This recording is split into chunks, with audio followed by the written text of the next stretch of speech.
A constant is a fixed, immutable value defined at compile time that cannot be changed during the execution of the program.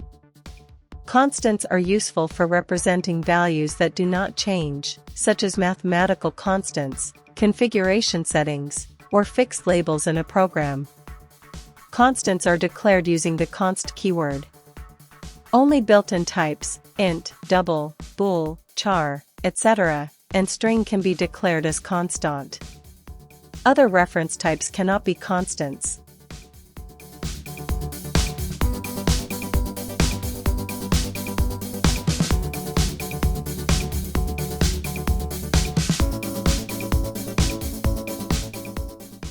To create an immutable value for other types, use the read-only modifier instead. Constants are implicitly static, meaning they belong to the type rather than an instance of the class. They can have access modifiers, public, private, protected, internal, etc., which control their visibility.